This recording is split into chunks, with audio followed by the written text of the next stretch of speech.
Bonjour à toutes, je suis ravie de vous retrouver pour la dernière émission de la semaine. Bienvenue au bar de l'économie. Florence Sueur au micro, en FM avec IDFM Radio Anguin bien entendu, et puis en vidéo live sur Facebook. Et retrouvez-nous sur YouTube et puis ensuite sur la plateforme bardeléconomie.fr. Alors aujourd'hui, un sujet pour casser les codes, il est temps.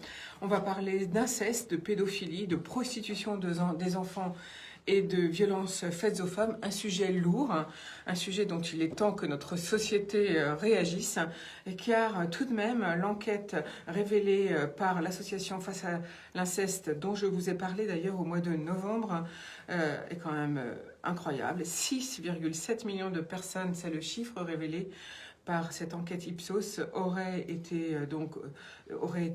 subi des problèmes d'inceste, de pédophilie et d'attouchement. Un chiffre très important, on en reparlera tout à l'heure.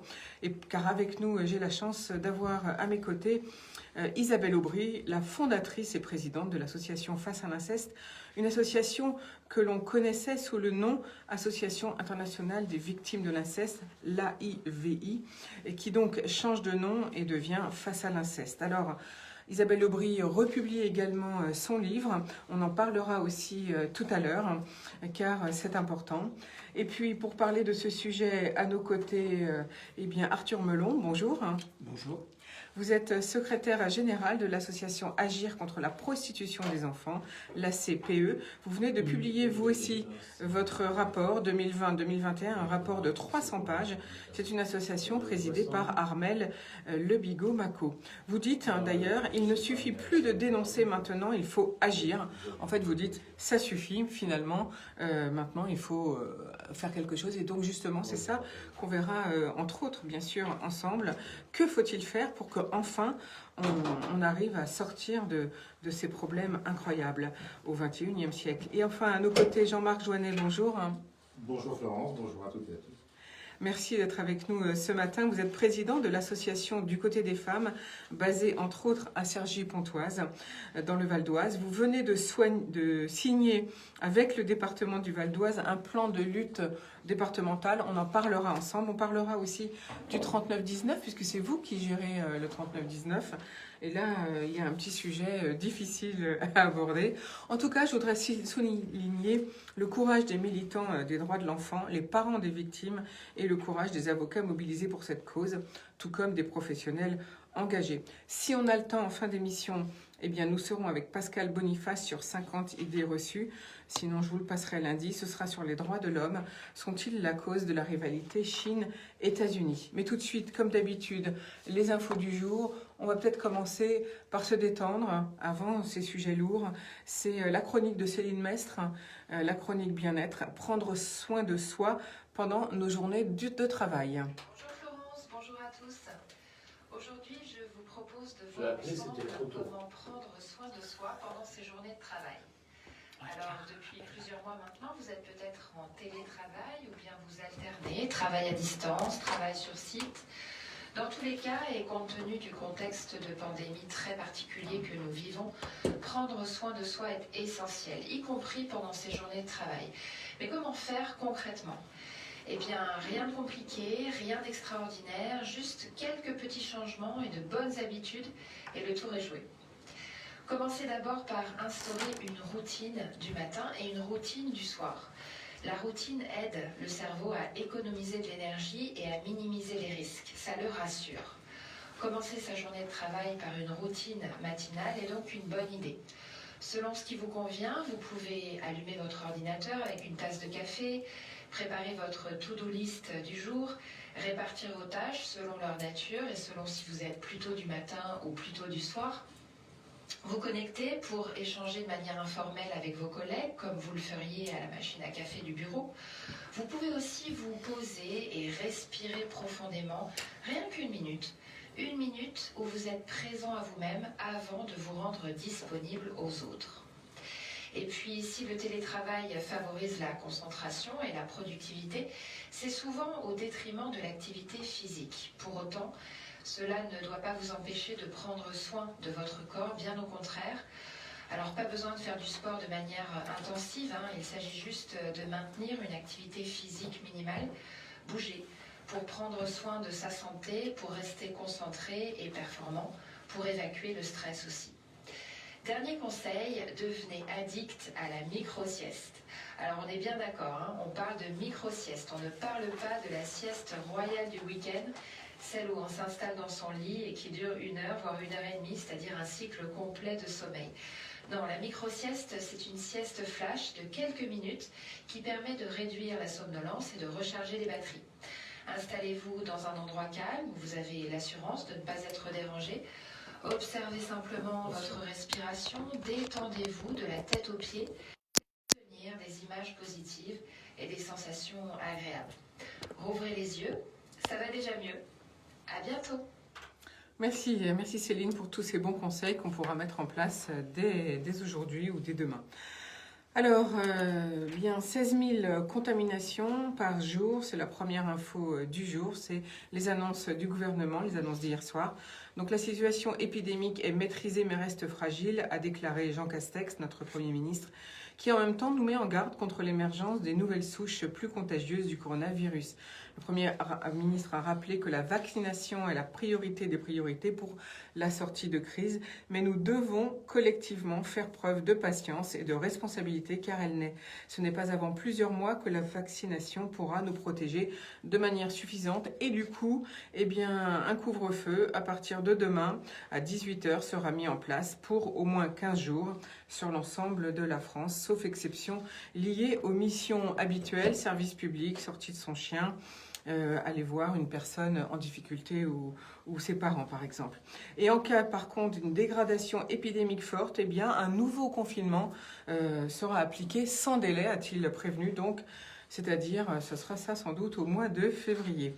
Alors les conditions d'entrée en France, elles se durcissent. Un test négatif au coronavirus pour tous les voyageurs en provenance d'un pays extérieur à l'Union européenne est exigé à compter de lundi 18 janvier. Un isolement pendant 7 jours sur la bonne volonté de chacun est demandé et il faudra s'engager à refaire un deuxième test PCR à l'issue de ces 7 jours. Pour les personnes ne pouvant réaliser un test dans leur pays de départ, elles auront la possibilité de se faire tester à leur arrivée en France et seront contraintes de s'isoler 7 jours dans un hôtel par contre là désigné par l'État.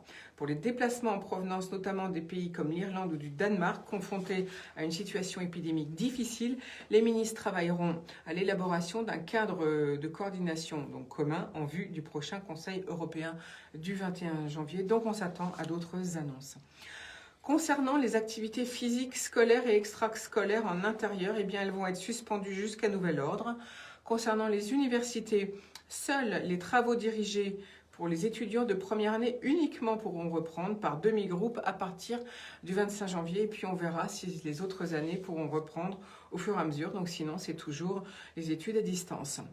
Ouverture de la vaccination pour les personnes présentant des pathologies à haut risque à partir de lundi dans l'un des 700 centres de vaccination ouverts dès cette date sur le territoire, a indiqué Jean Castex, donc en plus des personnes de plus de 75 ans et des professionnels de santé. Je vous rappelle que pour l'agglomération Plaine-Vallée, donc c'est-à-dire il y a un centre à Enghien-les-Bains, à Montmorency, à Saint-Brice, ils ouvrent bien à partir de lundi.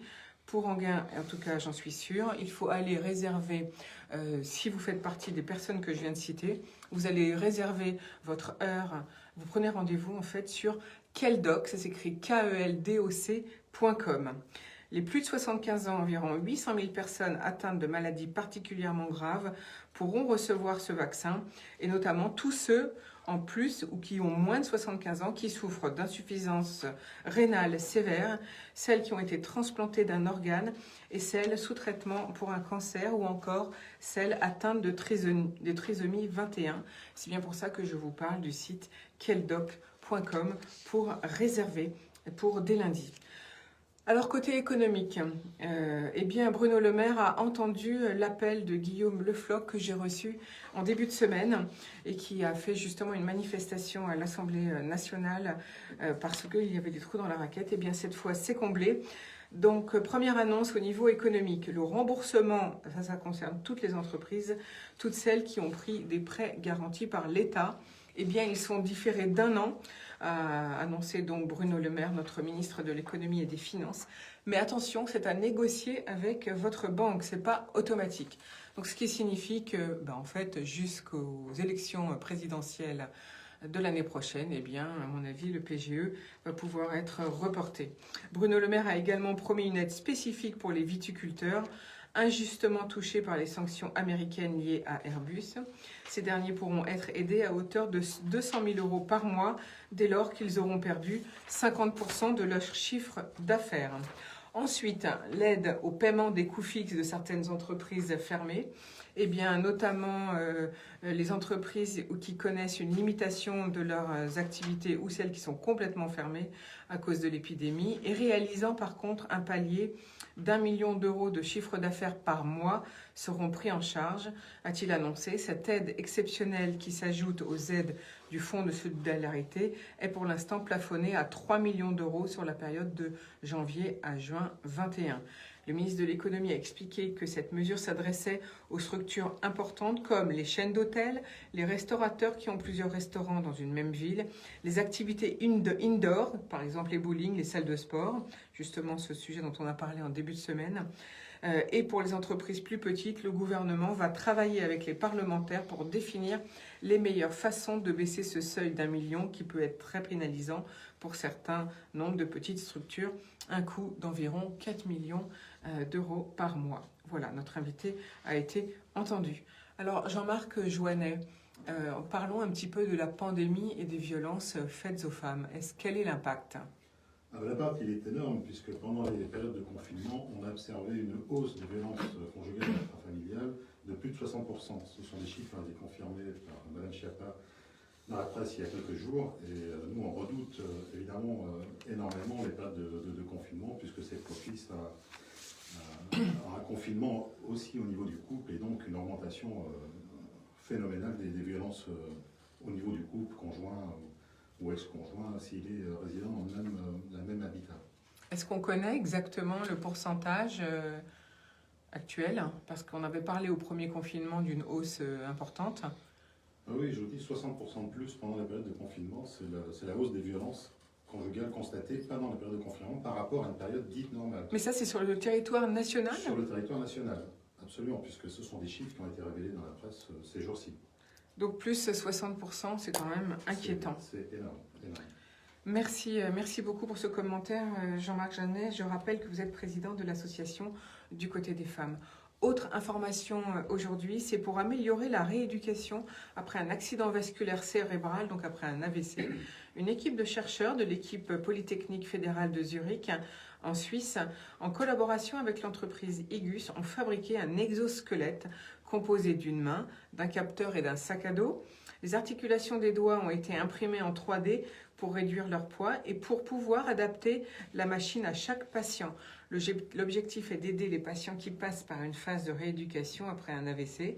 Certains peuvent garder des séquelles plus ou moins graves, telles qu'une difficulté à tenir un objet tout simplement dans une main. Et c'est là qu'intervient cette machine. Lorsque l'utilisateur bouge sa main, les capteurs envoient des signaux électromagnétiques à un ordinateur inséré dans le sac. Ces données donnent l'ordre au moteur de s'activer, qui devrait permettre de couvrir 80% des mouvements quotidiens. C'était quand même une belle avancée médicale et je voulais vous en parler. Autre information du jour, Apple a approché le coréen Hyundai concernant la production d'un véhicule électrique et autonome, car Apple planche depuis longtemps sur son propre véhicule, mais comme pour ses iPhones et ses iPads, il ne devrait pas produire lui-même ce véhicule. C'est Reuters qui a annoncé que l'entreprise travaille sur une technologie de batterie électrique révolutionnaire. L'objectif serait la production d'un véhicule d'ici 2027, une information confirmée par le constructeur coréen, mais rien n'a été décidé. Ils travaillent déjà ensemble d'ailleurs sur CarPlay, le logiciel d'Apple permettant de connecter des iPhones sur différents véhicules des constructeurs automobiles. Le projet de ce véhicule autonome et électrique, connu sous le nom de Titan, a débuté en fait en 2014. En 2019, Apple a d'ailleurs embauché Plusieurs anciens salariés de Tesla, dont notamment Steve McManus, qui dirige désormais une équipe en charge de travailler sur les intérieurs et extérieurs de voitures, les tissus, les essais et la fabrication de ce véhicule. Autre information du jour, et ce sera ma dernière, c'est la Commission européenne qui vient d'enregistrer une initiative formulée par l'association European Digital Rights, spécialisée dans la protection des droits numériques, et qui lui demande d'interdire les technologies biométriques par un acte juridique. Il s'agit d'interdire la reconnaissance faciale dans les lieux publics, et si en l'espace d'1 an, l'association recueille 1 million de déclarations de soutien, provenant d'au moins 7 États membres différents, la Commission disposera alors d'un délai de 6 mois pour réagir. 15 pays auraient déjà expérimenté la biométrie en déployant souvent ces systèmes de façon d'ailleurs peu transparente. C'est ce qu'indique l'association European Digital Rights. En France, par contre, aucune expérimentation n'a officiellement eu lieu, mais le secrétaire d'État Cédric O, secrétaire d'État au numérique, annonçait vouloir l'expérimenter sur les images de télésurveillance pendant 6 mois à 1 an. L'expérience serait supervisée par la société civile et des chercheurs et l'objectif serait de mesurer les performances réelles et avoir des retours sur les différents cas d'usage. La date de démarrage n'est toujours pas connue. On pense que les Jeux Olympiques de 24 pourraient être le début de cette expérimentation. Voilà, c'était nos infos du jour. On va tout de suite faire une petite pause musicale et puis ensuite place à ce débat. Cassons les codes autour de l'inceste, la pédophilie, la prostitution des enfants et les violences faites aux femmes. Vous êtes sur IDFM, Radio Ambiance, la radio du bien-être. J'aurais quelques chiffres. Quelques chiffres des appels au 3919 pendant la période de confinement, si ça vous intéresse. Quelques chiffres Sur les appels au 3919 pendant les périodes de confinement. Oui, ça je veux bien qu'on en parle. 2019-2020, c'est ça. Sur le premier semestre, c'est 180% Voilà. de plus. C'est bon, Florence, ça, pour C'est bon? inviter, Tu peux l'appeler? Oui? Parfait. Enfin, si on-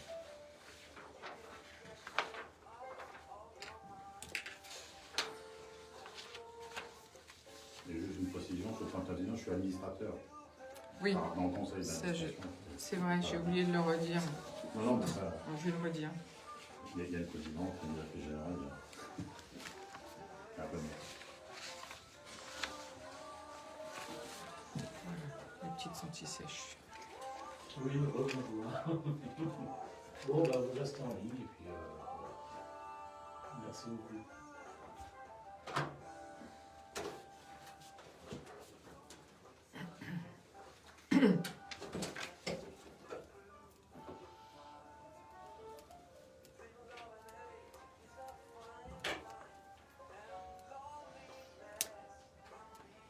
Donc en fait, le 3919 n'est pas géré directement par l'association du côté des femmes? Non, c'est une fédération qui regroupe des associations comme du côté des femmes. D'accord, Il y a 74 associations nationales qui sont regroupées au sein de cette fédération. ok. Et Donc on la présentera tout moi, à je suis l'heure. délégué territoire Île-de-France, comme il y a 9 autres personnes, puisqu'on est dit administratrices ou administrateurs, qui représentent l'ensemble des territoires, des différents territoires, au sein de la fédération.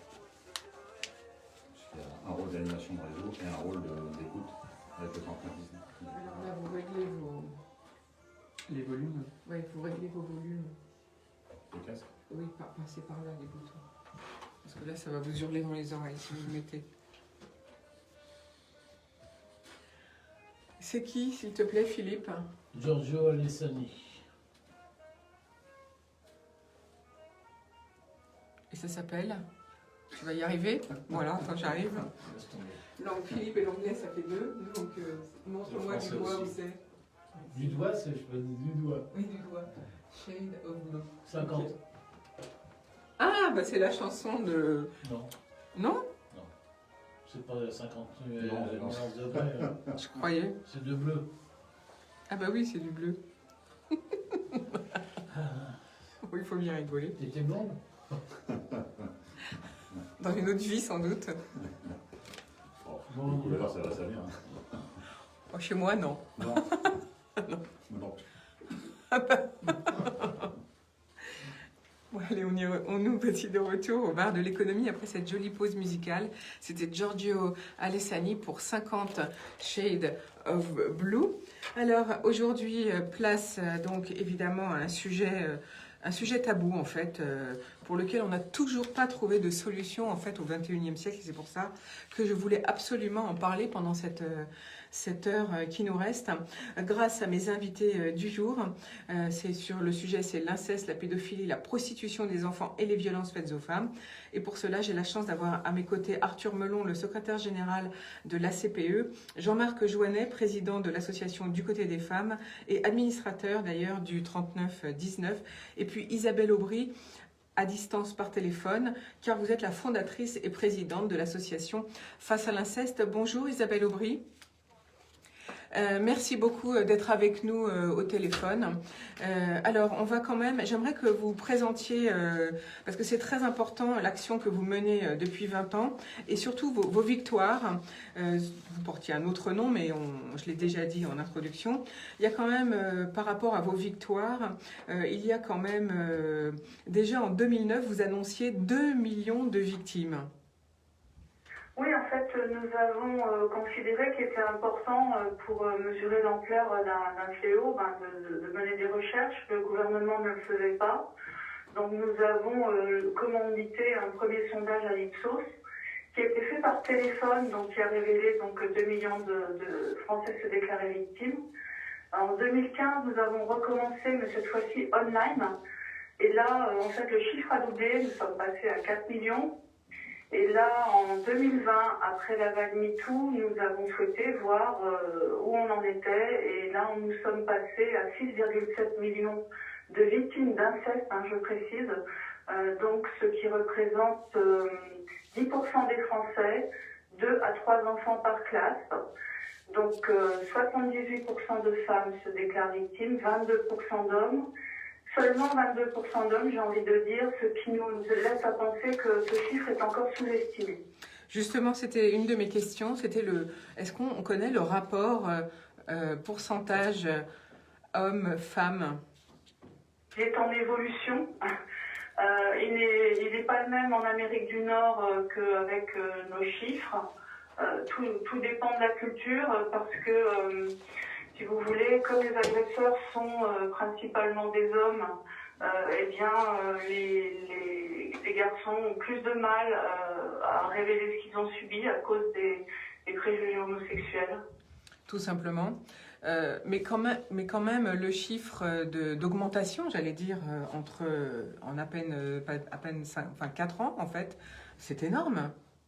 Alors, c'est pas une augmentation des faits, c'est plus de révélation, une facilité à révéler. Vous pensez que c'est...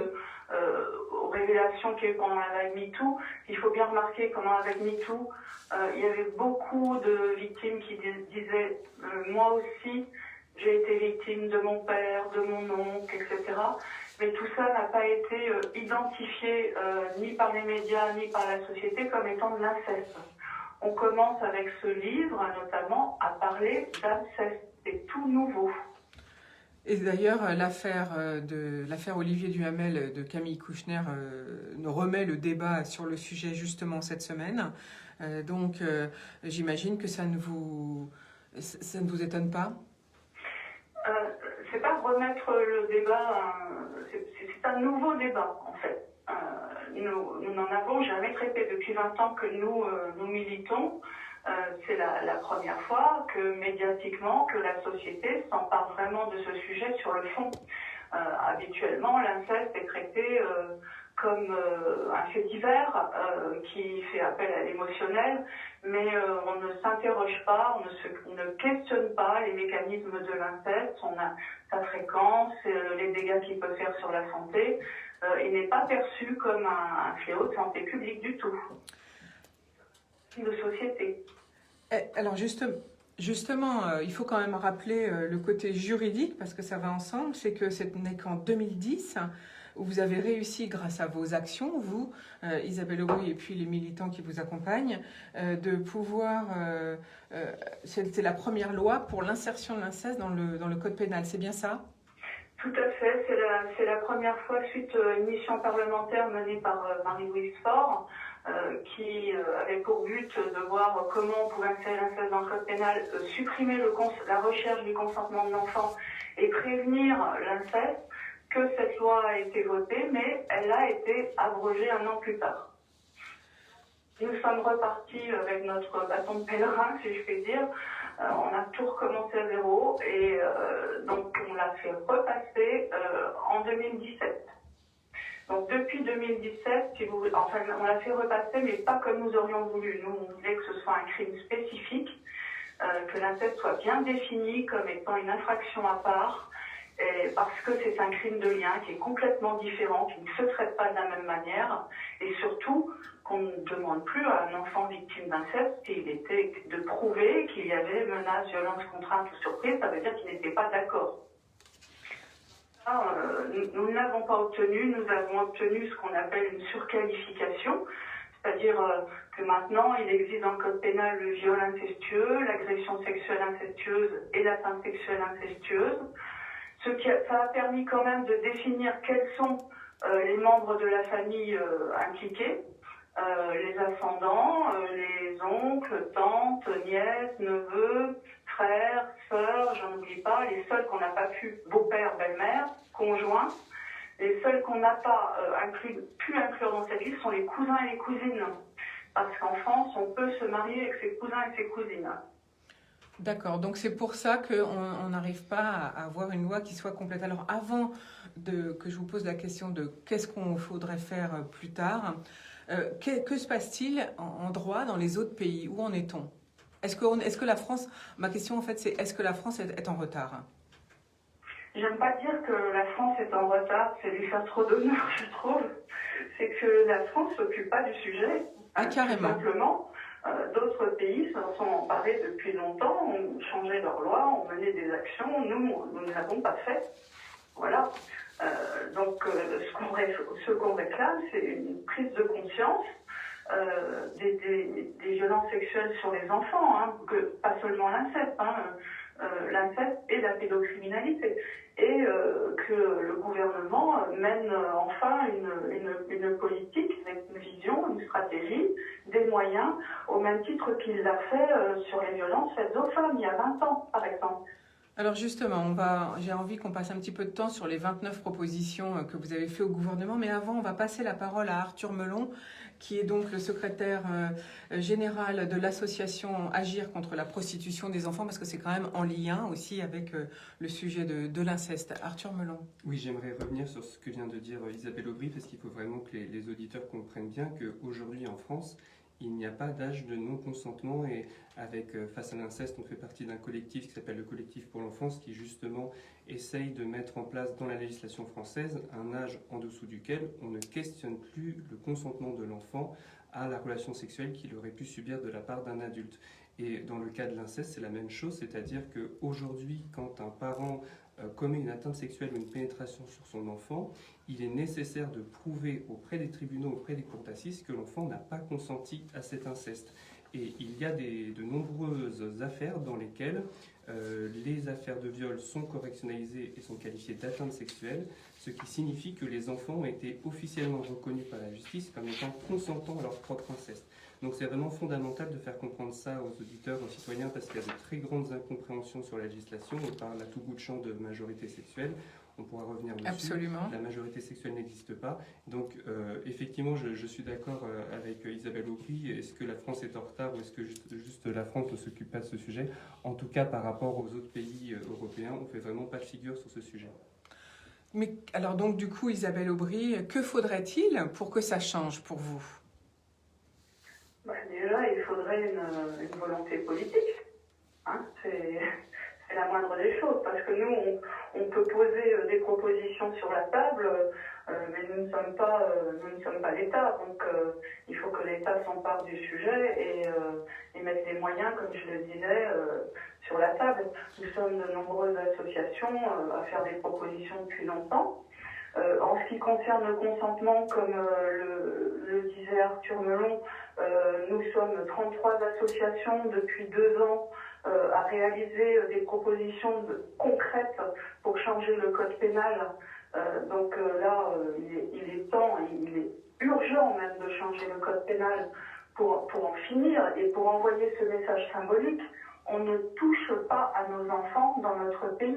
Bien Parce sûr. qu'aujourd'hui, excusez-moi de ce terme trivial, c'est open bar. Parce que, comme le disait la juge Porchy dans l'émission La Grande Librairie, un agresseur aujourd'hui, il n'a même plus besoin de nier les faits. Il dit ben voilà, oui, j'ai eu cette relation avec cette petite de 11 ans, mais elle était d'accord. Bien sûr, bien sûr. Ça, quel message est envoyé? Ça veut dire, allez-y, vous pouvez faire ce que vous voulez avec les enfants, vous pouvez être tranquille. Et donc l'impunité totale en France. 1% seulement des agresseurs sont condamnés. Non, mais enfin, je pense que de toute façon, je pense qu'en tant que femme, on est toutes d'accord. On se demande pourquoi il n'y a pas eu l'imprescriptibilité sur les crimes et les délits sexuels mis en place depuis un certain temps. On va passer la parole à Jean-Marc Joannet qui souhaite réagir à ce que vous venez de dire, Isabelle Aubry. Oui, simplement, on retrouve, pour rebondir, puisqu'on n'est pas sur ce type de sujet en ce qui nous concerne, mais on retrouve également les mêmes mécanismes dans les violences faites aux femmes, à savoir que la parole de la femme n'est jamais prise en compte. On doute toujours de la parole de la femme. Et j'imagine que dans l'inceste, on doute encore plus de la parole de l'enfant. Enfin, je ne connais pas du tout ce sujet, mais en ce qui concerne les violences féminines faites aux femmes, c'est flagrant. On verra peut-être sur les chiffres après, mais la parole de la femme n'est pas prise en compte pour être plus binaire.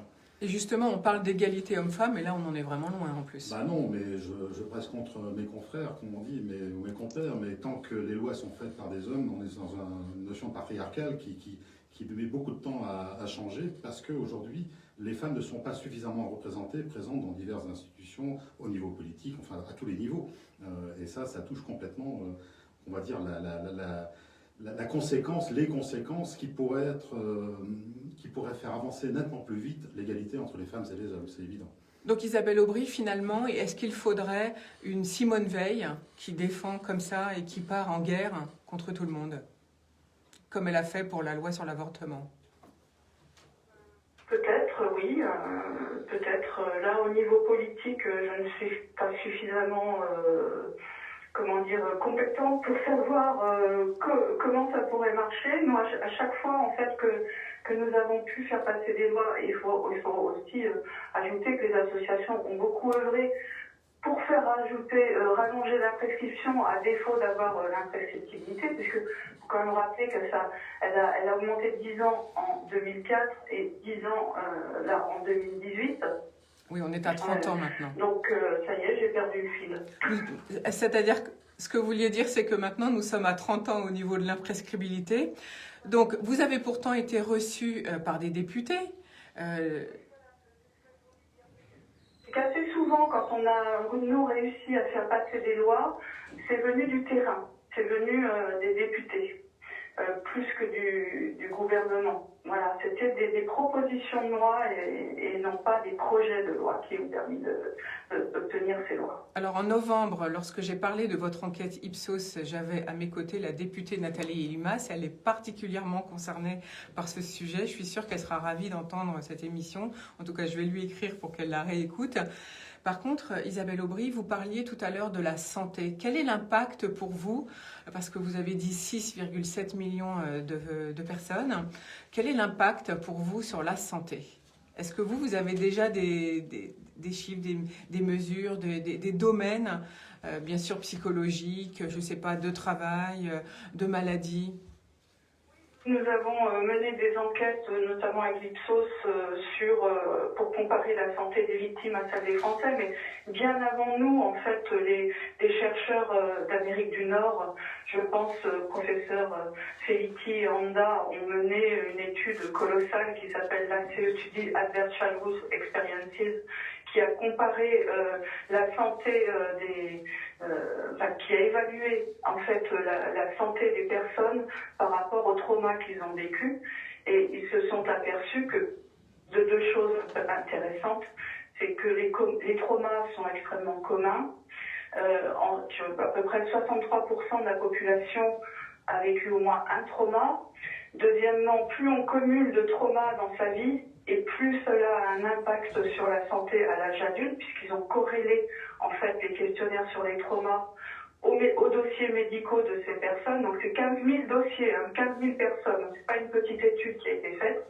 Depuis 80 publications scientifiques en ont résulté sur 20 ans, qui ont montré en fait que les violences sexuelles, les traumas intrafamiliaux, etc., augmentent les facteurs de risque de suicide, de tabagisme, de toxicomanie, de conduite à risque.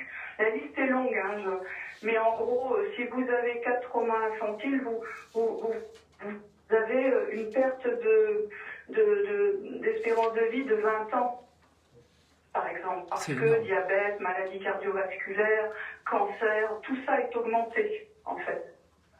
Considérable. Et nous essayons de faire passer ce message auprès du ministère de la Santé depuis 12 ans à peu près. Et nous n'avons jamais été entendus. Donc pour l'instant, en fait, ce qu'on entend, Isabelle Aubry, c'est que vous vous battez contre les murs. Arthur Melon, vous vouliez réagir aussi. Oui, pour donner quelques informations sur le contexte politique, effectivement, est-ce qu'il faut une Simone Veil, est-ce qu'il faut une volonté politique? En tout cas, quand nous avons suivi en 2018 les débats sur la question du consentement et de l'inceste, on s'est aperçu du fait que l'ensemble des bancs de l'Assemblée nationale étaient unanimes pour demander la même chose, c'est-à-dire instaurer un âge de non-consentement. Alors, ils n'étaient pas forcément d'accord sur l'âge à fixer. En tout cas, il y avait cette véritable volonté sur tous les bancs de l'Assemblée. Le gouvernement, néanmoins, était défavorable à l'instauration d'un âge de non-consentement, et donc la majorité parlementaire a fait blocage à toutes les propositions de droite comme de gauche qui allaient dans le même sens. J'espère qu'aujourd'hui, avec le rapport d'évaluation de la loi Schiappa 2018 qui a été fait par Alexandra Louis et qui finalement conclut les mêmes recommandations que nous, j'espère qu'il va y avoir cette fois-ci un vent favorable pour qu'enfin on ait cet âge de non-consentement. Qui existe déjà dans d'autres pays? Bien sûr, qui existe dans beaucoup d'autres pays. Beaucoup même. Parfois c'est à 13 ans, parfois c'est à 16 ans.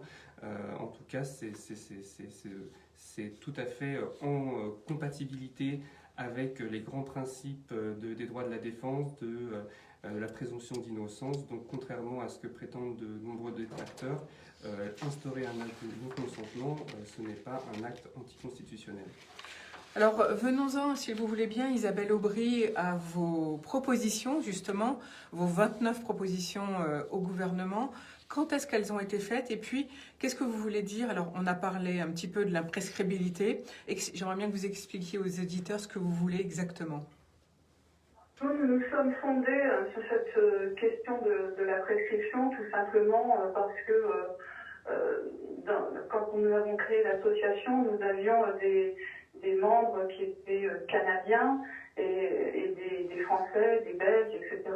Donc une victime que nous connaissions voulait porter plainte à l'époque contre son grand-père, qu'elle savait continuer à agresser des enfants, sauf qu'à l'époque elle avait 32 ans, la prescription, c'est-à-dire le moment où on ne peut plus poursuivre quelqu'un, était à 28 ans en France. Donc, elle n'a pas pu porter plainte.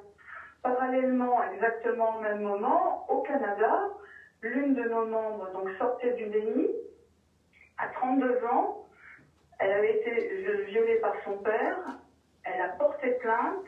Une enquête a été menée. Son père travaillait dans une institution auprès d'enfants handicapés. D'autres victimes ont été identifiées. Son père a été condamné, pris en charge, soigné. Voilà, donc nous, notre postulat est là, c'est la prescription, c'est un passeport pour le viol d'enfants, l'imprescriptibilité, c'est un outil pour protéger les enfants. Pour protéger et puis aussi pour que justement l'impact sur la santé des personnes qui ont subi toutes ces violences puisse s'améliorer quand même. C'est important parce qu'on voit bien l'expression de Camille Kouchner cette semaine. Elle a publié son livre, mais justement là, elle disait qu'on ne pourra rien faire contre Olivier Duhamel parce que c'est prescrit justement. C'est ce que vous disiez. Alors toujours en recherche d'une justice pour elles-mêmes, et c'est ce qui a été dit aussi. Souvent, nous, on entend les victimes dire j'ai peur pour les cousins et les cousines, j'ai peur pour les enfants qui arrivent, la génération qui arrive.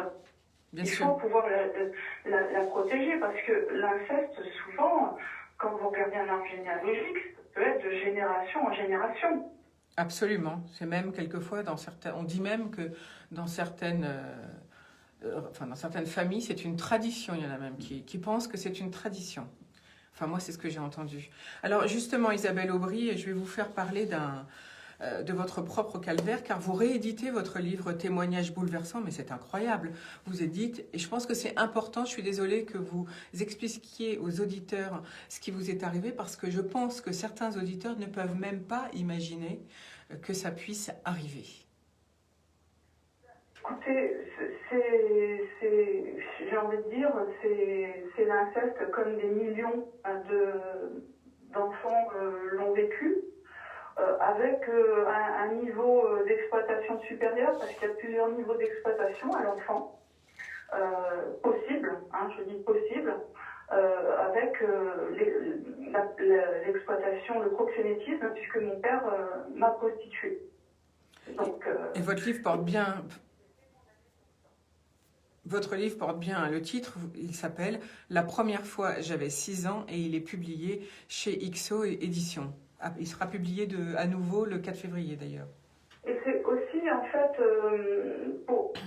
par rapport à mon histoire, en fait, que nous souhaitons changer la loi par rapport à l'incrimination des infractions sexuelles sur mineurs, puisque moi, quand mon père a été jugé, puisque j'avais 14 ans quand l'instruction a commencé, le juge d'instruction a fait ce qu'il devait faire, c'est-à-dire qu'il m'a questionné. Mon père ayant reconnu les faits, il n'y avait pas de problème sur les actes en eux-mêmes, mais il m'a questionné sur mon consentement. Voilà, donc c'est un questionnement qui est d'une violence extrême, d'abord premièrement parce que vous ne comprenez pas, quand un juge vous dit Isabelle, est-ce que tu étais consentante? Alors là... Je ne comprends pas la question. Tu as dit non. Ben c'est impossible.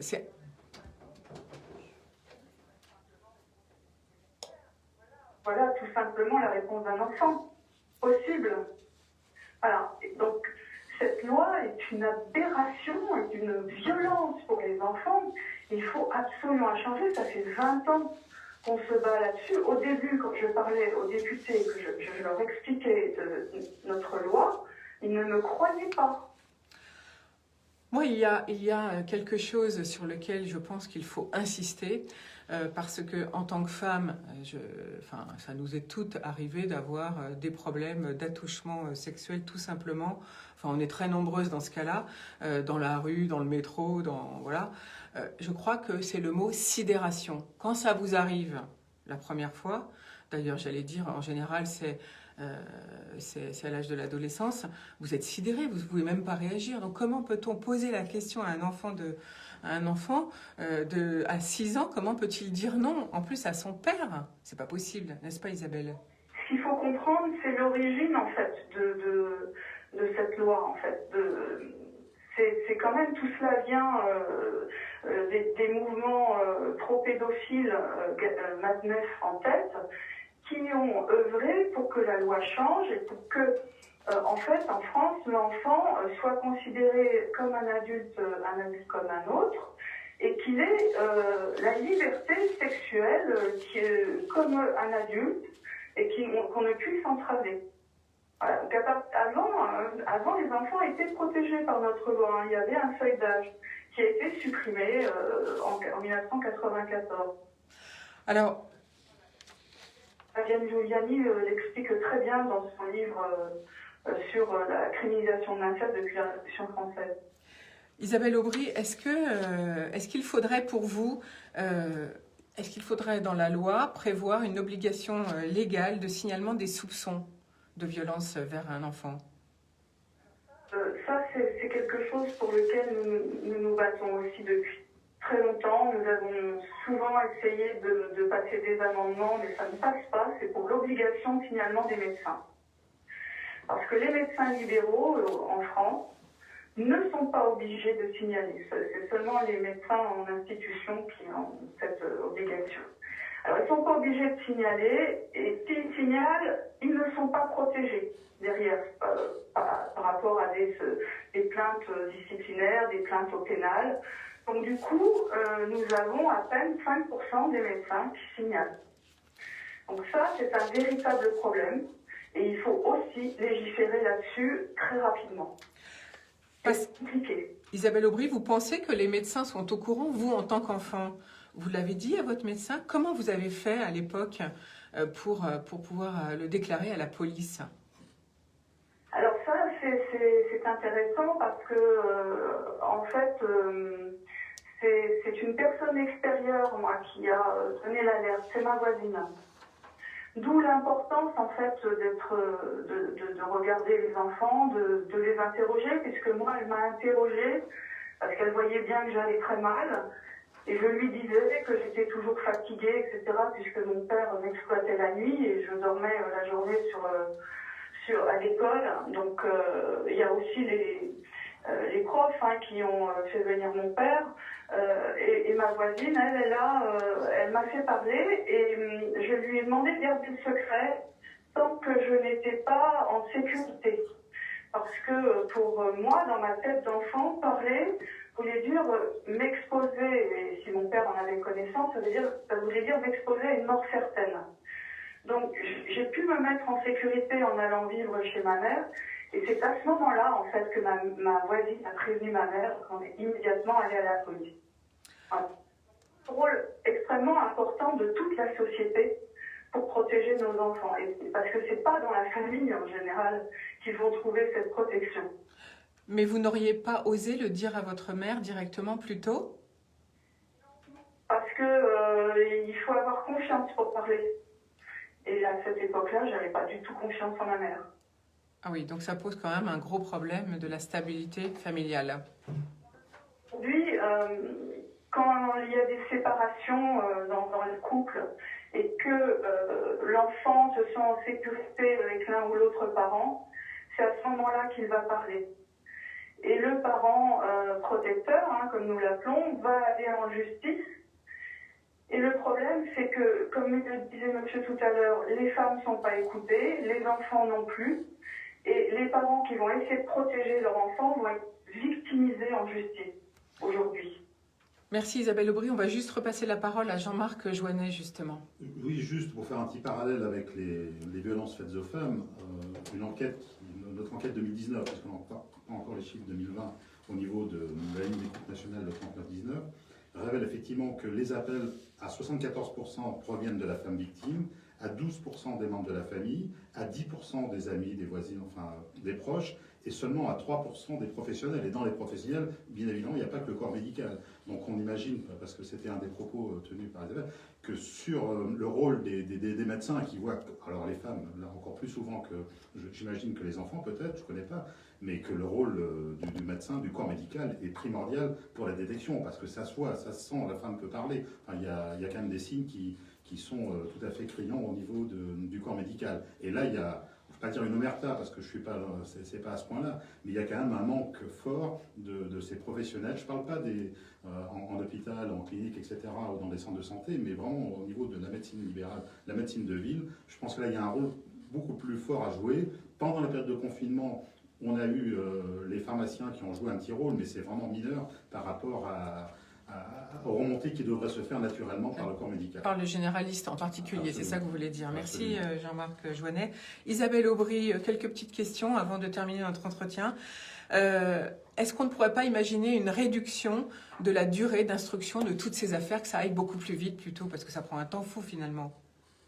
Oui, ça c'est un vœu pieux, mais pour ça il faudrait donner du budget, des moyens humains à notre justice. Or là, on essaye au contraire d'écluser toutes ces affaires par des classements sans suite, par des correctionnalisations, parce que le flux est trop énorme, en fait, et notre justice est incapable de l'absorber. Voilà. En fait, c'est Donc ça. là, il y a un gros travail aussi à faire. Est-ce qu'un numéro de... Est-ce que vous pensez qu'un numéro de télétransmission ou un service mis par Internet donnerait des possibilités à l'enfant de s'exprimer, puisque maintenant presque tout le monde sait naviguer, en tout cas les enfants, sur des smartphones. Est-ce que vous pensez que ça pourrait faire évoluer la situation? Oui, mais il ne faut pas compter que sur l'enfant pour se protéger lui-même. Vous voyez, on voit, il y a toujours cette image symbolique face aux violences sexuelles où on voit l'enfant avec sa main qui fait non, etc. C'est lui prêter de force et faire reposer sur lui une grosse responsabilité. Et moi, je pense que la protection doit venir avant tout de l'entourage, de l'éveil de l'entourage, de la formation des professionnels pour dépister, d'actions de dépistage dans les écoles, de prévention. C'est aux adultes, en fait, c'est complémentaire, hein, l'un n'empêche pas l'autre, mais c'est avant tout aux adultes de protéger les enfants. Bien sûr.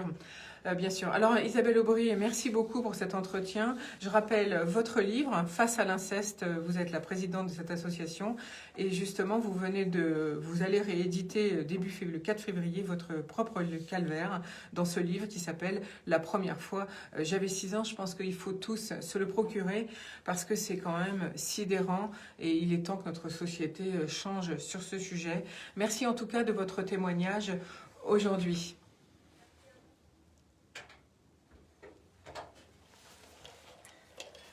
Musique.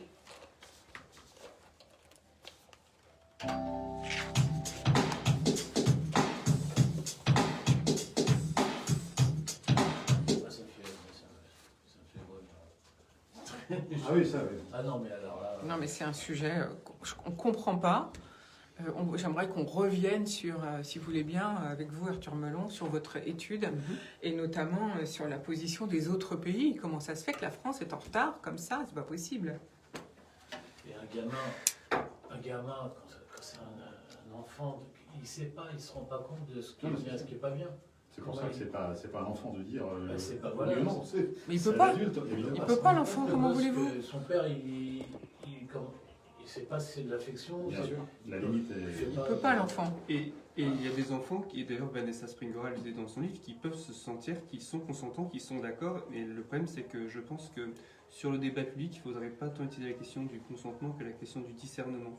On peut considérer qu'un enfant avec la maturité vous qu'il faites a... le mot de discernement, tiens. Oui, parce qu'il y a des enfants, et Vanessa Springora leur dit dans son livre, mais moi j'étais d'accord, j'avais 14 ans, dans les 15 ans, les adultes étaient choqués, mais moi j'étais d'accord. Et c'est que a posteriori, quand elle est adulte, qu'elle se dit, mais en fait, oui j'étais d'accord, mais j'avais pas le discernement pour vraiment qu'on me laisse cette liberté. Tout comme il y a plein de choses pour lesquelles on interdit aux enfants de conduire une voiture avant 16-18 ans, d'interdire aux enfants de regarder du porno avant 18 ans, etc., même s'ils se sentent d'accord. Et c'est pareil pour la prostitution. Les victimes de prostitution adolescentes, elles se disent d'accord, et c'est pas pour autant que du coup on devrait les laisser faire. Et ça, je pense, c'est important de ne pas être cette question de discernement. C'était très bien le micro là, justement. Ouais. Non, mais c'est pour ça que je le relève. On va le baisser parce qu'on va pas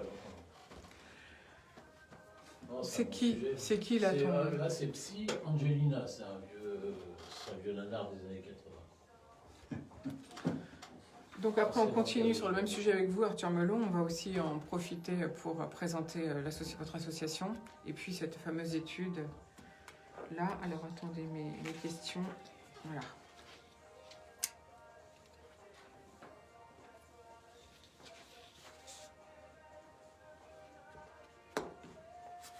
C'est quoi ça? Tiens.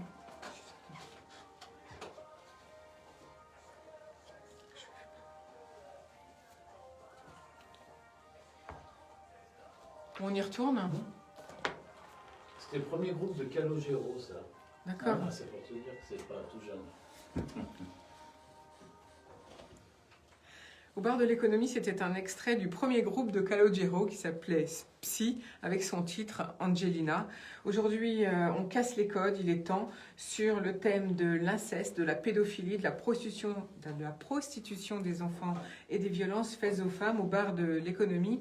Et justement, après l'intervention d'Isabelle Aubry, fondatrice et présidente de l'association Face à l'inceste, on passe la parole à Arthur Melon, qui est secrétaire général de l'association Agir contre la prostitution des enfants, et à Jean-Marc Joannet, président de l'association Du côté des femmes et administrateur d'ailleurs du 3919. Alors Arthur Melon, vous dites en fait que, pour continuer sur ce débat, c'est pas tant la notion finalement de consentement, mais la notion de discernement aussi qu'il faudrait inclure dans une future loi, c'est ça ? Oui, ce que je trouvais intéressant dans le témoignage de Vanessa Springora, qui il y a un an a lancé le débat, c'est que elle explique qu'à 14-15 ans, elle se sentait parfaitement d'accord pour avoir cette relation sexuelle avec Gabriel Masneff. Et c'est qu'une fois qu'elle a atteint l'âge de la maturité adulte, qu'elle s'est rendue compte que oui, elle était d'accord, mais elle n'avait pas le discernement nécessaire.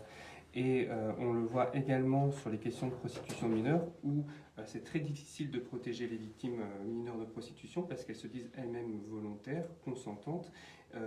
Évidemment, elles n'ont pas l'âge nécessaire pour qu'on estime qu'elles aient le discernement pour le faire. Donc, comment est-ce qu'en tant qu'adulte, on va poser une limite claire sur ce que peut faire un enfant ou pas, sur ce qu'on peut faire avec un enfant ou pas, malgré le discours de l'enfant. Et dans le cas de l'inceste comme dans le cas de la prostitution, on a trop tendance à se reposer sur la parole de l'enfant.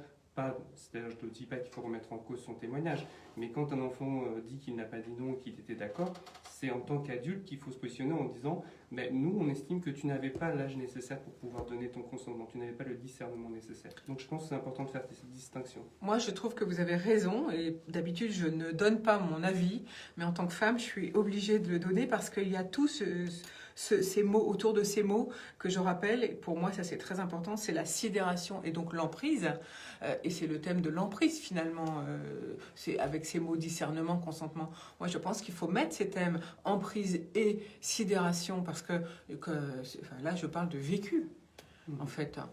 Oui, bien sûr, il faut évidemment éduquer tous les professionnels à la question du psychotrauma, aux mécanismes d'emprise, de sidération, d'amnésie, et tout ce qui fait qu'une victime, et ça d'ailleurs c'est un parallèle qu'on peut faire justement avec les femmes victimes de violence, pourquoi est-ce qu'une femme victime de violence va se retourner auprès de la personne qui lui fait du mal? Pourquoi est-ce qu'un enfant en situation de prostitution va retourner auprès de son proxénète? Parce qu'en fait, il y a plein de mécanismes neurobiologiques qui font que l'anesthésie émotionnelle est plus forte quand on est en danger, qui font qu'on a une sorte d'addiction aux drogues naturelles que sécrète le cerveau pour se dissocier.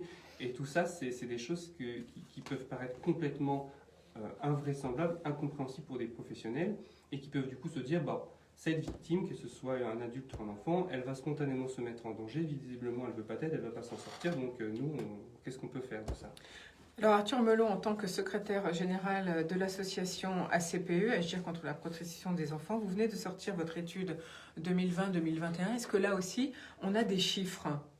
On n'a pas de chiffres sur la prostitution. Officiellement, il n'y en a pas. Il y a des chiffres qui circulent dans la presse, qui émanent d'estimations que la CPE avait fait en 2013, qui portaient à 5 à 8 000 le nombre d'enfants en situation de prostitution en France. Mais ce chiffre, déjà, il a quelques années et le phénomène a beaucoup accéléré et il ne reposait pas sur une étude scientifique.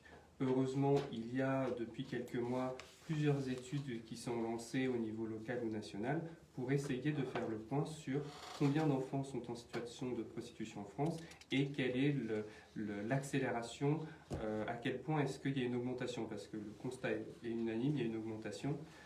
Est-ce que c'est dû à un meilleur repérage, à un doublement du nombre de victimes? Pour l'instant, c'est compliqué de le dire. Est-ce qu'on connaît la proportion filles-garçons? On estime qu'on est probablement aux alentours de 80% de filles, 20% de garçons, mais de la même façon que Isabelle Aubry parlait de tabou de l'homosexualité, c'est très possible qu'on ait du mal à repérer les garçons en situation de prostitution, parce qu'au tabou de la prostitution s'ajoute le tabou de l'homosexualité. En tout cas, on peut imaginer que la proportion chez les mineurs est à peu près équivalente à la proportion chez les personnes majeures. Alors dans cette étude, moi j'ai appris des mots nouveaux et de toute façon j'aimerais que vous les expliquiez parce que je pense qu'il y a beaucoup d'auditeurs qui sont naïfs comme moi.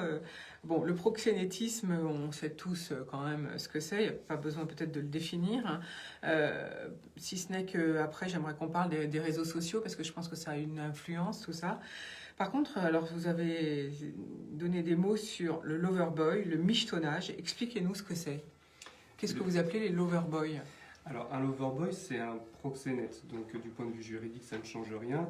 On va qualifier de loverboy une personne qui va profiter de l'emprise affective qu'il va avoir sur une jeune fille pour l'enjoindre à se livrer à la prostitution de manière plus ou moins explicite. Il y a de nombreuses victimes qui acceptent de se livrer à la prostitution parce qu'elles sont éperdument amoureuses de leur... En fait, voilà, on a, je sais pas, 14-15 ans, on rencontre un garçon un peu plus âgé, et tout ça parce qu'on est amoureux, vu que c'est les premiers émois. Eh bien, on va faire tout ce qu'il nous dit. Exactement. On peut avoir des témoignages d'adolescentes qui vont nous dire « j'ai accepté de faire ce qu'il m'a demandé parce que j'avais peur qu'il me quitte ». Ou alors, il m'a dit que si je voulais prouver que je l'aimais vraiment, alors je devais faire ce qu'il me disait. Il m'a dit qu'il avait des dettes, il m'a dit qu'on allait mettre de l'argent de côté pour partir en vacances, pour lancer un business. Donc un loverboy, c'est quelqu'un qui va vraiment profiter de cette emprise amoureuse à son compte. Et puis, qu'est-ce que c'est que le michetonnage ? Le michetonnage, c'est un terme assez ancien qui a été dans la culture populaire depuis plusieurs décennies, notamment dans la chanson, etc. Ça recouvre des réalités assez différentes selon les personnes qui l'emploient. Aujourd'hui, dans les jeunes générations, le michetonnage, ça a complètement remplacé le mot de prostitution, c'est-à-dire que aucun adolescent quasiment ne se dit prostitué et vont préférer dire que ce sont des michetonneuses ou des escort girls. Le michetonnage, de manière générale, c'est comment est-ce qu'on va soutirer des cadeaux ou de l'argent ou des sorties à des personnes un peu plus âgées, un peu plus fortunées, sans qu'elles aient le sentiment de se faire arnaquer. Et ce qui est intéressant, c'est que les adolescents qui michetonnent ont l'illusion de dominer l'homme, ont l'illusion de contrôler la situation et de tirer les ficelles. Alors qu'on sait très bien qu'entre une gamine de 14 ans et un homme de 35-40 ans, on sait où est le pouvoir, et lui sait très bien de quoi il s'agit. Mais voilà, il y a cette illusion qu'on va les duper, ce qu'elles appellent un pigeon, et c'est un jeu extrêmement risqué parce qu'elles n'en voient pas les dangers, et bien souvent ça finit avec des drames et de graves violences sexuelles. Et souvent, et quelquefois, ces jeunes filles ou ces jeunes garçons démarrent tout simplement pour se faire un petit peu d'argent ou pour, comme vous disiez, avoir des cadeaux, tout comme ça démarre bêtement. Ça démarre toujours par l'entremise de quelqu'un. Il y a toujours quelqu'un qui va aller suggérer à un adolescent de se livrer à la prostitution. Pour différentes raisons. Mais non, en n'utilisant pas ces termes-là, bien entendu. En n'utilisant pas ces termes-là. Mais ce que je veux insister sur le fait que jamais un adolescent n'a spontanément l'idée de se livrer à la prostitution. Ça va être un petit copain, ça va être une copine. On voit souvent des copines de collège, des copines dans les foyers. Ça peut être aussi des clients qui spontanément vont aller faire des propositions dans la rue, dans un bar. Donc il faut vraiment se mettre en tête que en fait, des proxénètes, il y en a toujours dans la mesure où il y a toujours quelqu'un qui va aller faire la proposition, il y a toujours quelqu'un qui va entraîner l'adolescent dans la prostitution. Et entraîner quelqu'un dans la prostitution, c'est le début du proxénétisme. Bien sûr. Quel est le contexte social ou sociétal, j'allais dire, de ces jeunes qui se prostituent ? Est-ce que c'est dans tous les milieux ? Est-ce que certains, c'est en se disant, pour payer mes études, donc un peu plus âgé, je vais faire escort girl ou escort boy ? La prostitution des mineurs, elle concerne tous les milieux sociaux et à la CPE, on est bien placé pour le savoir puisque nous recevons des appels de famille et ce sont des familles de toutes conditions sociales, parfois avec des positions socio-professionnelles très avantageuses. Ça concerne aussi tous les départements français. Alors, quels sont les facteurs qui vont faire qu'un enfant va tomber dans la prostitution ou pas ? Il y a différents facteurs. Il y a souvent le fait que l'enfant a vécu des violences sexuelles ou des traumatismes. Donc là, on en revient à l'inceste. On revient à l'inceste. Ou à la pédophilie.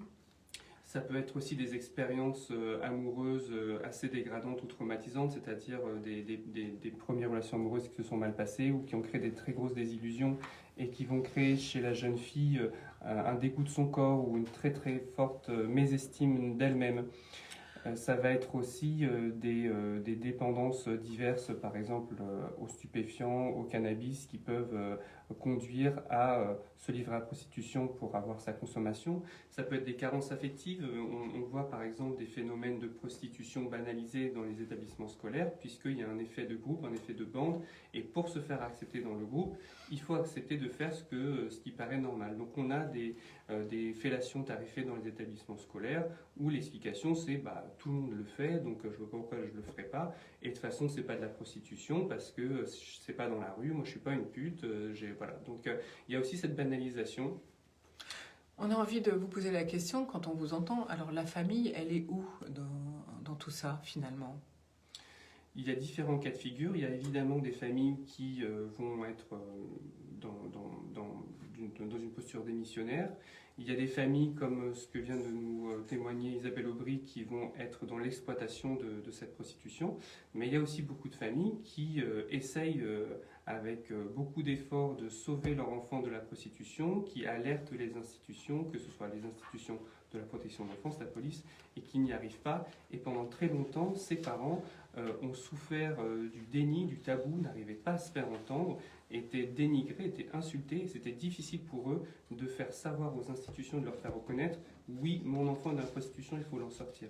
Ça fait très peu de temps, ça fait à peu près 2 ans que ce sujet commence vraiment à être pris en compte par la société, mais jusqu'à présent, c'était vraiment un très très grand sentiment d'isolement pour les familles. Donc il ne faut pas culpabiliser toutes les familles. Heureusement, il y en a certaines qui essayent de sortir leurs enfants. Qu'est-ce qu'on peut leur donner comme clé pour justement pouvoir déclarer comment doivent-elles faire ces familles quand elles se rendent compte que leur enfant fait de la prostitution?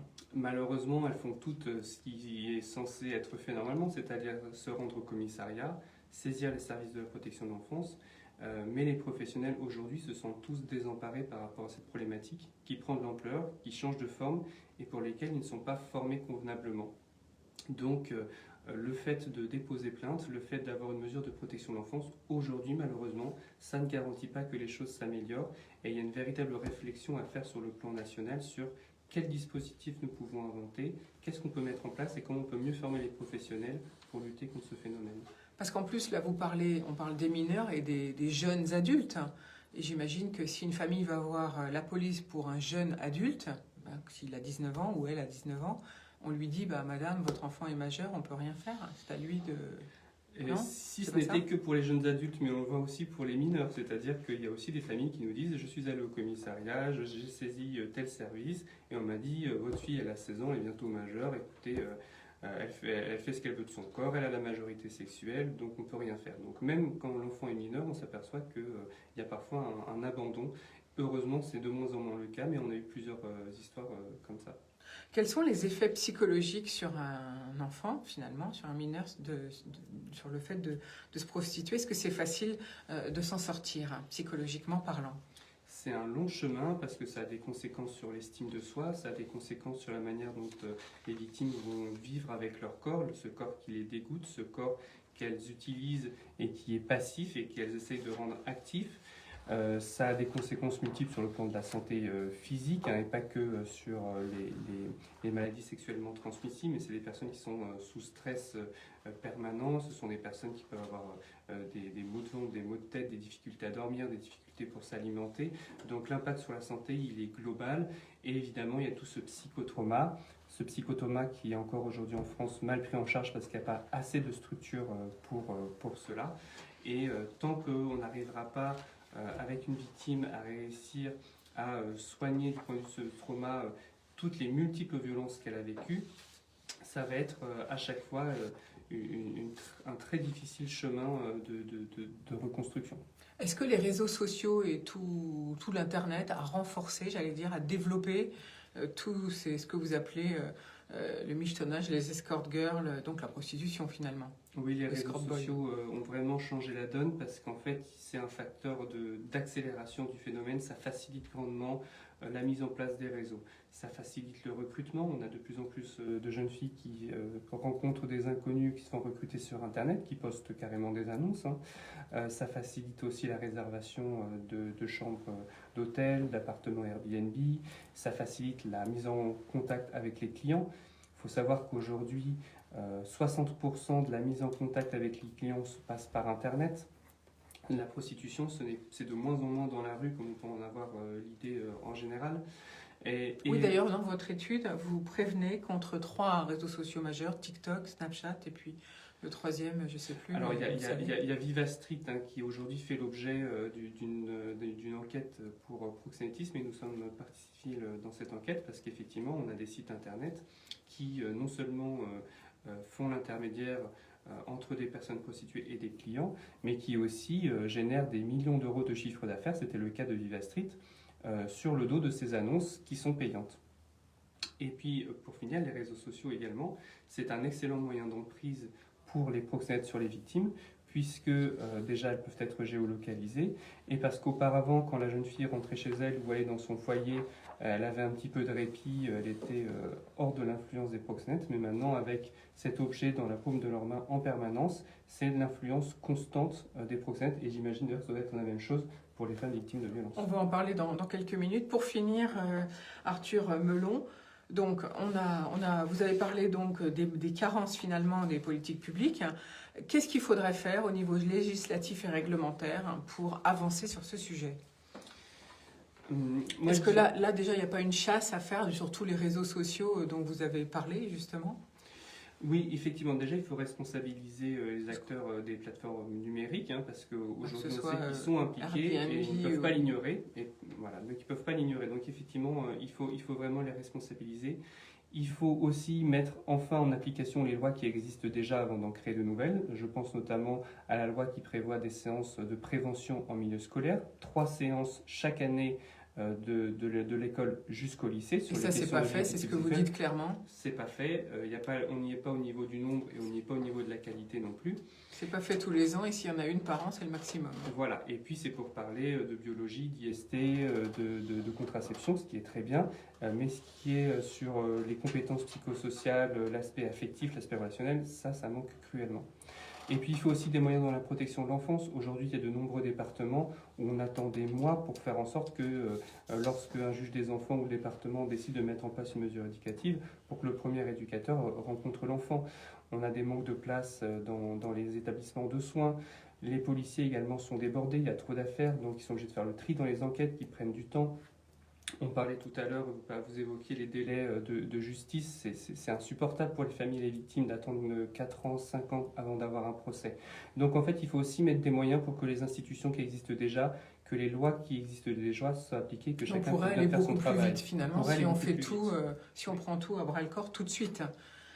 On va passer la parole à Jean-Marc Joannet. Merci Arthur Melon. Je crois que c'était important de dire quand même que pour vous, il y a des lois qui existent. Et déjà, si on fait respecter les lois, ça serait déjà bien.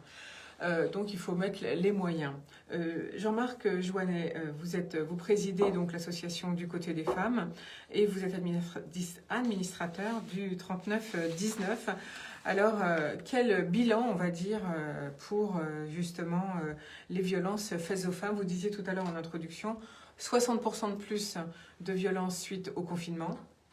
Oui, 60% de plus pendant le confinement. Pendant le confinement. Au niveau de notre ligne d'écoute nationale, le 3919, on a eu une augmentation entre le premier semestre 2020 et le premier semestre 2019 de plus de 192% des appels. C'est-à-dire qu'on est passé en moyenne de 2 à 300 appels jour à des journées à plus de 1000 appels. Donc ça prouve effectivement que dès lors qu'il y a un contexte qui permet une certaine impunité, on va dire, au quotidien de l'agresseur, les chiffres augmentent en flèche. Là aussi, pour tordre peut-être des fois une idée reçue, il faut être clair sur le fait que ce sont les femmes qui sont en majorité victimes de violences conjugales. Je vais vous citer... Comment ça tordre une idée reçue ? Parce qu'on... je ne veux pas citer les politiques qui interviennent sur ce sujet, ce n'est pas mon rôle aujourd'hui, quoique. Mais quand on dit oui, il y a aussi des hommes victimes de violences, je vais vous citer simplement un chiffre. Aujourd'hui, nous, on catégorise les victimes en femmes victimes, hommes agresseurs, hommes victimes, femmes agresseurs, femmes victimes, femmes agresseurs et hommes victimes, hommes agresseurs. Si on prend la statistique, on va dire, sur les femmes victimes, on est à 97,4% pour les femmes victimes de violences. Voilà, c'était juste une petite parenthèse. Oui, ce que vous voulez dire, c'est qu'effectivement, il y a bien des hommes qui se font agresser aussi, mais la proportion est très très faible. Par une femme, c'est 1,8%. Et ce que vous voulez dire, en fait, c'est aussi que si une femme agresse quelquefois son compagnon, c'est parce que quelquefois c'est le compagnon aussi. C'est ça, je pense qu'il y a induit. C'est l'affaire C'est Sauvage, le par compagnon, exemple, voilà. qu'on a connu il y a quelques années. C'est-à-dire que effectivement, la femme peut être placée, alors c'est peut-être pas le bon terme juridique, mais en état de légitime défense, et peut arriver là, alors c'est pas un féminicide, mais à avoir. Où elle arrive à saturation et tout d'un coup, elle se rebiffe, alors voilà, que pendant 40 ans, c'est le cas de Madame Sauvage, elle ne s'était pas rebiffée. Exactement. Donc oui, parce que on va parler peut-être des moyens, un certain nombre de choses, d'actions qui peuvent être faites, mais il ne faut pas se tromper de débat, quoi. Le principal et tous les moyens doivent être mis sur les femmes victimes. Et après, le reste, c'est sans aucune mesure avec ce phénomène. Alors, les femmes victimes, mais il n'y a pas que les femmes, il y a aussi les dommages collatéraux qui sont les enfants. Alors absolument, vous avez raison de situer les enfants, et c'est peut-être une petite passerelle, parce que heureusement, je pense qu'ils ne vont pas jusqu'à ce qu'on a connu d'abominable en termes d'inceste et de prostitution, mais si je prends l'exemple de notre association du côté des femmes, qui est à Cergy et Sarcelles, on a accueilli, on suit actuellement plus de 1340 femmes, ce sont les chiffres toujours 2019, on aura les chiffres 2020 bientôt, et 1450 enfants. Donc on voit bien que les enfants sont... Alors, moi, j'aime pas le terme de co-victime. Moi, il faut dire les choses. Les enfants sont victimes, tout simplement, de ces violences qui sont faites par le conjoint violent auprès de sa femme, ou en tout cas de la personne avec qui il vit. Les enfants sont complètement victimes de ces violences. Et j'imagine pas, parce que moi, je n'ai pas la compétence pour juger de ce qui peut se passer dans le futur de l'enfant, une fois qu'il a connu ces situations au sein du couple. Bien sûr, ça c'est très important. Rejoindre après des situations qu'on décrivait à l'instant. On parlait, c'est ce dont on parlait avec Isabelle Aubry, donc la santé mentale, enfin les suites psychologiques pour plus tard. Absolument, puisque sans vouloir faire de la psychologie de bas étage, on sait très bien que notre enfance nous conditionne complètement sur toutes les années à venir. Donc toutes les violences qu'ils soient constatées, parce qu'on a des violences qui sont constatées par l'enfant sur sa mère, et on a aussi les violences faites sur l'enfant dans cette période qui existe également. Il n'y a pas que le côté spectatrice ou spectateur des violences faites à la maman. Alors j'avais déjà fait une émission avec votre directrice en 2018, et elle nous disait à l'époque qu'on ne s'imagine pas que ces cas, c'est dans toutes les couches sociales finalement de la population. Est-ce que c'est encore le cas en 2020 ? Alors en 2020, je vous le dirai bientôt, mais en tout cas en 2019, effectivement, 4 chiffres. La principale catégorie socio-professionnelle qui est concernée, ce sont les employés à 31%, mais vient tout de suite derrière les professions intermédiaires et tout de suite après les cadres de professions intellectuelles supérieures, avec dans l'ordre 26 et 23%. Même les artisans chefs d'entreprise, c'est 21%. Je vous rappelle juste, parce que c'est important de le resignaler, parce que ça se termine, les violences conjugales se terminent au pire par le féminicide, par le meurtre de la conjointe. Et je vous rappelle la dernière affaire en date à Daumont, où Cécile est morte, même si à Daumont, dans le Val d'Oise. Dans le Val d'Oise. Et là, on y viendra peut-être après, mais il y avait eu des plaintes, il y avait eu 2 condamnations, pas suivi des faits, pas de bracelet, etc. Enfin, on est vraiment dans une logique qui touche l'ensemble des couches socio-professionnelles et pas simplement des couches moins favorisées de la société, c'est évident. Alors, parlons justement des plaintes et de comment peut-on améliorer, parce que au niveau juridique, c'est tout récent, la pose du bracelet électronique pour le suivi de celui qui agresse. Donc, vous disiez il y a quelques secondes, les plaintes en fait ne sont toujours pas entendues ? Alors, c'est pas moi qui citais les chiffres, j'ai oublié son nom. Ça prouve que son action n'a peut-être pas été très pertinente de l'ancienne garde des Sceaux, avant M. Dupond-Moretti, lui on connaît de réputation, mais lors d'une réunion sur les pensions alimentaires, puisque là aussi on aurait beaucoup de temps à prendre aussi sur la précarité liée aux violences et notamment le non-paiement des pensions alimentaires, et j'en passe et les meilleurs. Elle me disait en face de moi que 9 plaintes sur 10 n'étaient pas prises en compte. 9 plaintes sur 10 n'étaient pas prises en compte. Donc ça veut dire qu'il y a seulement une femme sur 10 qui a une chance, c'est pas le bon mot, mais en tout cas la possibilité d'accéder au système judiciaire. Donc de se faire entendre par la police, disons clairement les choses. Voilà, donc il y a eu, alors moi je ne suis pas à tirer à boulet rouge sur tout le monde, ce n'est pas le cas, mais il y a eu des efforts de fait, évidemment pas suffisamment et pas assez rapidement. Depuis que Mme Schiappa est aussi au ministère de l'Intérieur, elle intervient sur ce sujet, on se demande si c'est elle qui est encore ministre de l'égalité femmes-hommes ou Mme Moreno, mais ça c'est une petite plaisanterie, mais c'est vrai qu'elle est intervenue pour mettre en place des référents, etc., dans les commissariats, dans les gendarmeries, pour que, évidemment, les forces de police ne sont pas préparées à ça. Nous, on forme, au niveau de notre département, en tant qu'association référente, on forme l'ensemble des forces de police et de la gendarmerie à ce phénomène d'emprise, de violence, de prise de plainte, etc. Ça fait partie du plan que vous avez signé en novembre dernier. Absolument, absolument. Ça fait partie du plan en ce qui concerne aussi la formation, puisque... Vous formez de la police, j'imagine d'autres... On souhaite les former beaucoup plus, c'est évident, puisqu'on a développé... depuis l'année dernière, plus précisément, une cellule de formation, notamment sur cet aspect-là.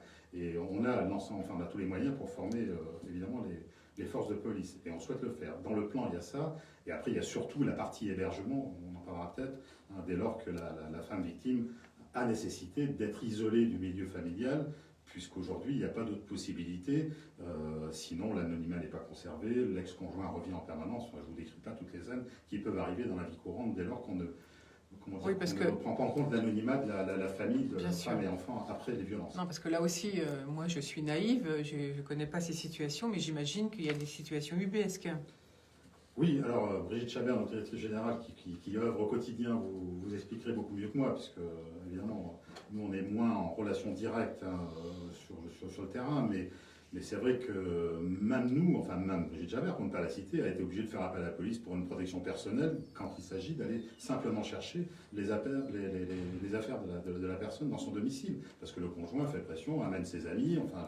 je vous laisse imaginer un petit peu tout le scénario que ça peut produire. Et je vous rappelle simplement qu'au niveau de il y a beaucoup d'efforts à faire encore sur la gendarmerie. Et quand M. Macron était venu visiter le 3919 il y a 2 ans maintenant, de mémoire, il avait eu en double appel, enfin en écoute, un gendarme qui refusait d'aller accompagner la femme victime de violence pour aller simplement chercher ses affaires personnelles à son domicile, alors que c'est complètement obligatoire. Il n'y a pas de choix. La gendarmerie n'a pas le choix. Donc ça reste encore très problématique. Une femme qui subit des violences, elle n'a pas le pouvoir psychologique d'insister sur un gendarme de toute façon. Non. Donc elle ne peut rien faire. Alors nous, on essaye...